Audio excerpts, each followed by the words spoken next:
The moment of transition is not what most expect. It comes not with darkness, but with an extraordinary clarity. I have guided many souls through this sacred passage, witnessed countless journeys beyond the veil that separates your world from what lies beyond.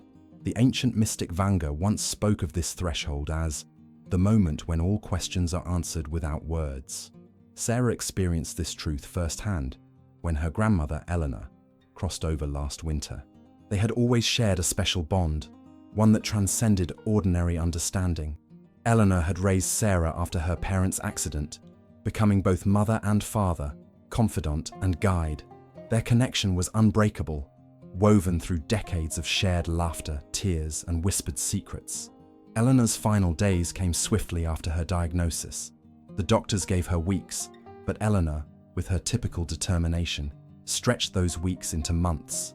Sarah took leave from her job to care for her grandmother, moving back into the old Victorian house where she'd grown up.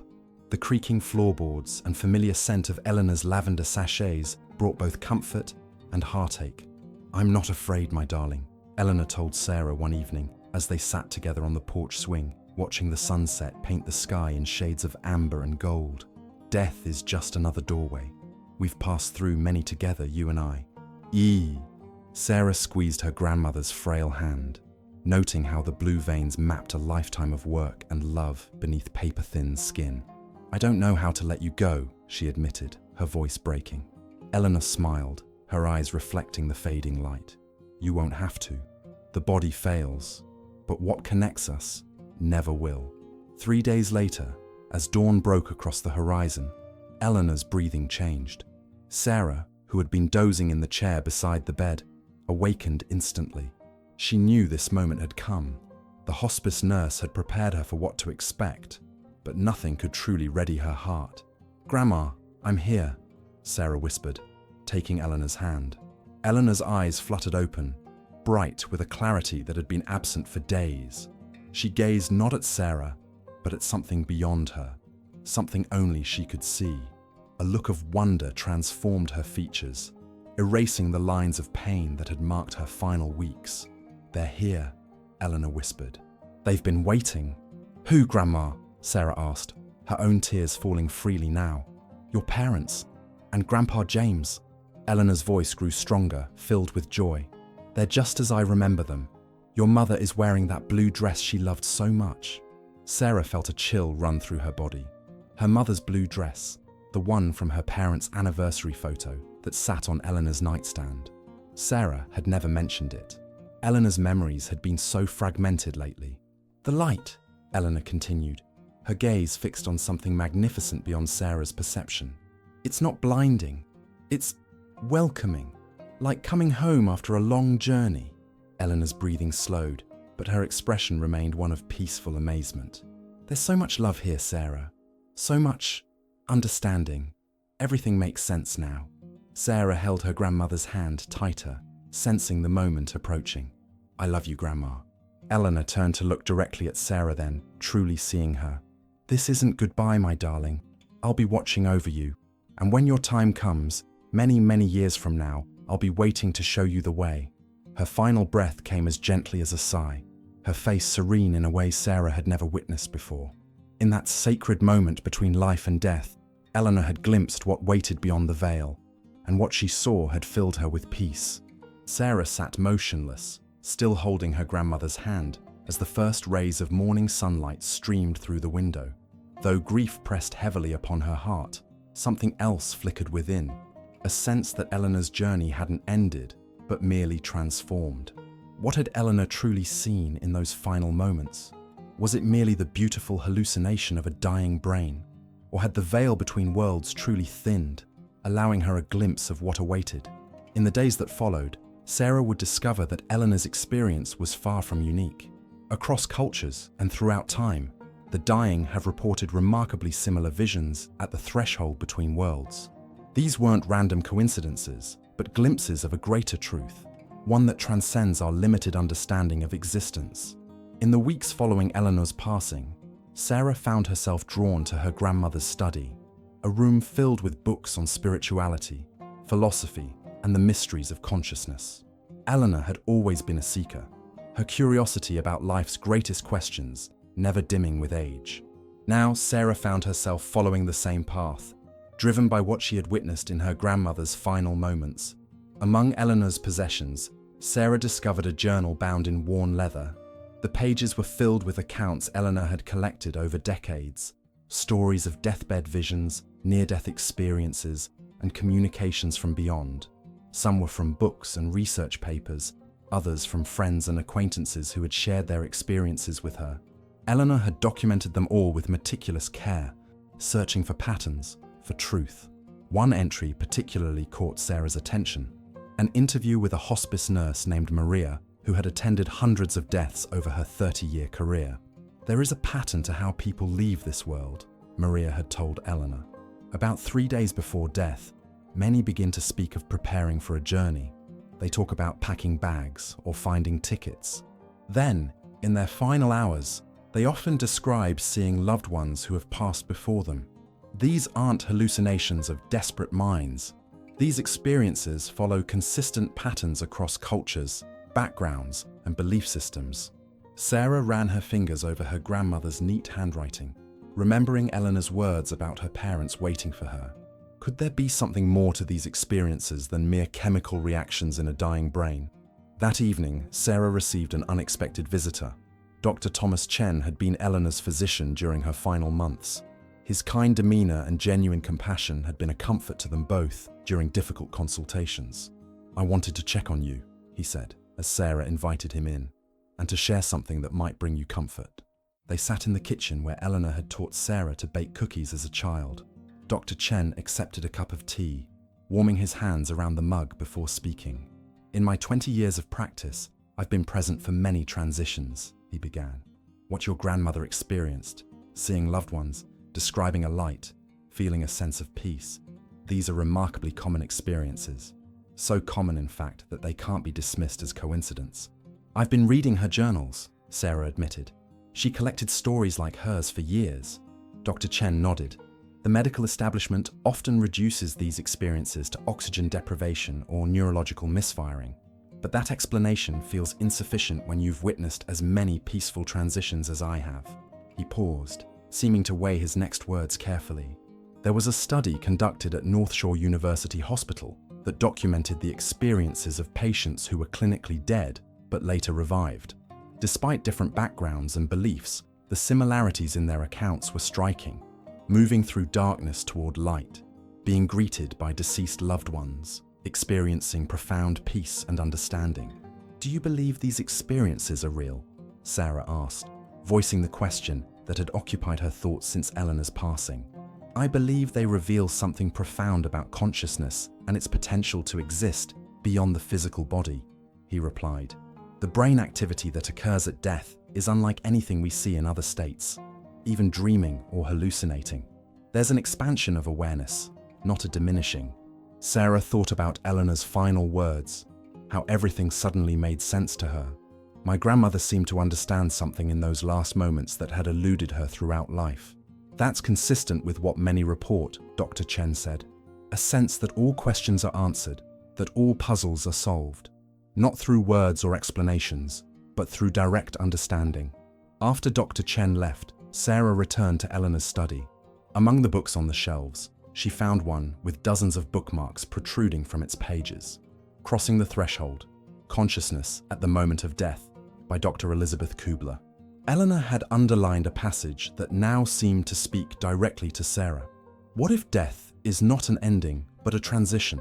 What if consciousness, rather than being produced by the brain, is merely channeled through it? Then the cessation of brain activity would not mean the end of consciousness, but its release into a different state of being, one that perhaps our loved ones glimpse as they cross the threshold.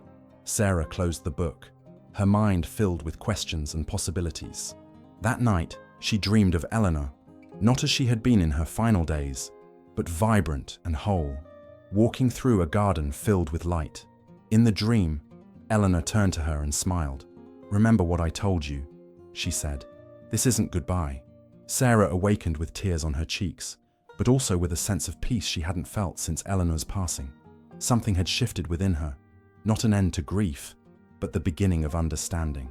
Whatever Eleanor had seen as she crossed over had transformed her fear into acceptance, her pain into peace, and somehow, across the barrier between worlds, that peace had found its way to Sarah.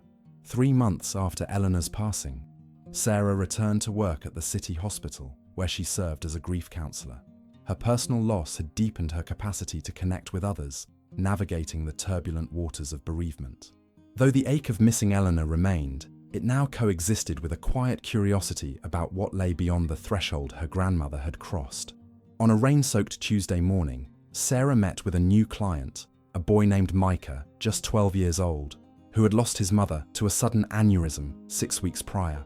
He sat across from her, small hands fidgeting with the zipper of his hoodie, eyes downcast.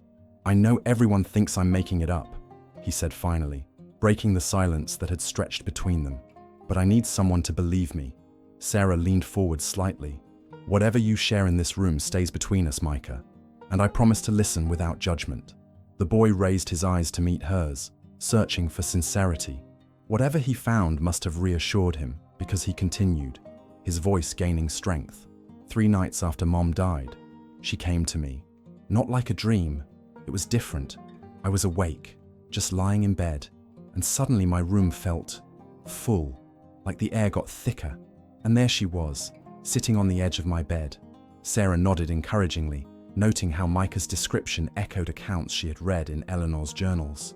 "She looked happy, not sick anymore. She told me not to worry about her because where she is now there's no pain. She said," his voice caught, but he pushed through. "She said that when she crossed over, Grandpa was waiting for her, and that she understood everything now." A chill ran through Sarah as she recalled Eleanor's nearly identical words. "She told me something else," Micah continued. "Something she couldn't have known." He hesitated, then reached into his pocket and withdrew a folded piece of paper. "The day before she died, I wrote her this letter. I never gave it to her. I hid it in my desk drawer." He handed the paper to Sarah. The childish handwriting expressed love, fear, and a desperate plea. "Please don't leave me, Mum. I'm not ready." That night when she visited, she told me she read my letter and that she wasn't really leaving me. She said I wouldn't understand now, but someday I would see that love doesn't stop at death, that there's no separation. Not really. Micah looked up at Sarah, his eyes simultaneously childlike and ancient. "My dad and my therapist think I dreamed it because I wanted it to be true. But how could I have dreamed that she knew about my letter?" Sarah felt a resonance with this boy's experience that transcended professional distance. "Micah, I don't think you dreamed it," she said carefully. "My grandmother told me something very similar before she died, that she would still be with me, just in a different way." "Do you believe her?" he asked, the question direct and unvarnished in the way that only children can manage. "I'm beginning to," Sarah answered honestly. That evening, Sarah contacted Dr. Elizabeth Kubler, the author whose book Eleanor had so carefully annotated. To her surprise, the renowned researcher agreed to meet with her the following week. Dr. Kubler's office at the university was exactly as Sarah had imagined. Walls lined with books, artifacts from various spiritual traditions displayed on shelves, and large windows overlooking a courtyard where autumn leaves danced in the breeze. "Your grandmother's journals sound fascinating," Dr. Kubler said, after Sarah explained her purpose in coming. "Citizen scientists like Eleanor have contributed enormously to this field. Their observations, free from institutional bias, often capture nuances that formal research misses." "What do you make of the similarities in these experiences?" Sarah asked.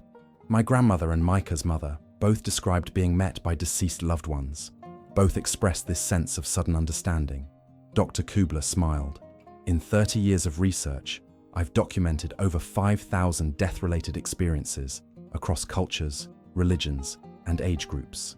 The patterns are remarkably consistent. The deceased are greeted by loved ones who passed before them. They experience a profound shift in perception, what many describe as understanding everything.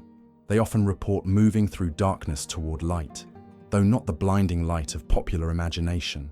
Rather, they describe it as a light that illuminates without overwhelming." She reached for a folder on her desk. This contains accounts from people who were declared clinically dead, no heartbeat, no brain activity, but were subsequently revived. Their experiences during this time cannot be explained by hallucination, as the brain wasn't functioning to produce such images. "What do you think happens at the moment of crossing over?" Sarah asked. Dr. Kubler's expression grew contemplative. "I believe consciousness separates from the physical body. The reports suggest we enter a state of expanded awareness, free from the limitations of physical perception. In this state, we recognize the true nature of existence as fundamentally interconnected. The barriers we perceive between individuals in physical life dissolve. That's why they can still reach us," Sarah murmured, thinking of Micah's experience with his mother. "Precisely. The connection remains, though the mode of communication changes. They reach us through dreams, through synchronicities, through moments when our own consciousness is receptive." Before leaving, Sarah shared one last question that had troubled her. If what lies beyond is so beautiful, so peaceful, why do they stay connected to us? Why not simply move on? Dr. Kubler's answer was simple but profound. Love doesn't recognize the boundary between worlds. Just as your grandmother watches over you, you carry her within your heart. This connection, this love, creates a bridge that transcends physical death. On her drive home, Sarah felt a sense of purpose crystallizing within her. Eleanor's journals, her own experiences, Micah's story, these weren't isolated incidents, but threads in a larger tapestry. The veil between worlds was thinner than most realized, and those who had crossed over continued to reach back, offering comfort and guidance to those left behind. That night, Sarah dreamed of a garden filled with light, the same garden from her earlier dream. This time, Eleanor stood beside Micah's mother, both women radiating peace. They didn't speak, but Sarah understood their message nonetheless. The journey continues. Love endures. Nothing that matters is ever truly lost. A year had passed since Eleanor's transition, and Sarah found herself transformed by her journey into the mysteries that lay beyond the threshold of death. What had begun as personal grief had evolved into a calling, one that brought her into contact with hundreds of individuals whose loved ones had crossed over, each sharing remarkably similar accounts of what awaited on the other side.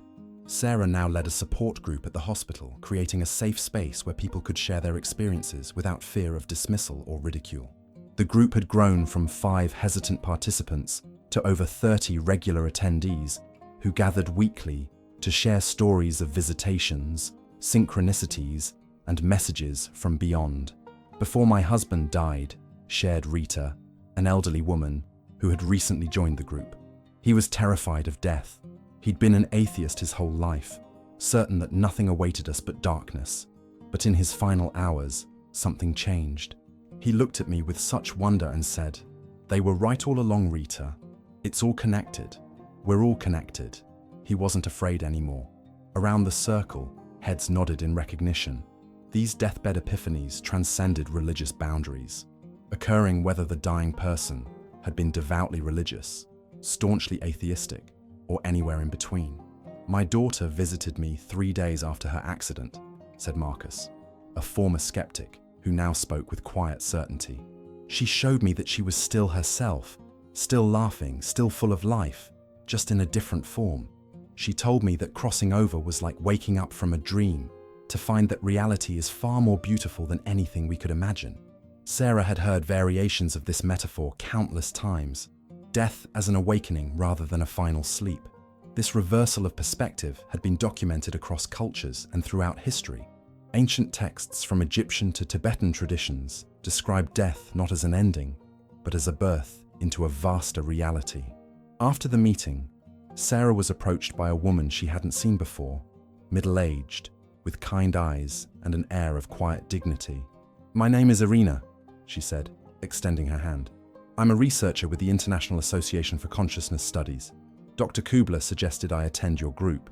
Over coffee, Irina explained that she was part of a global research initiative documenting transition experiences across cultures.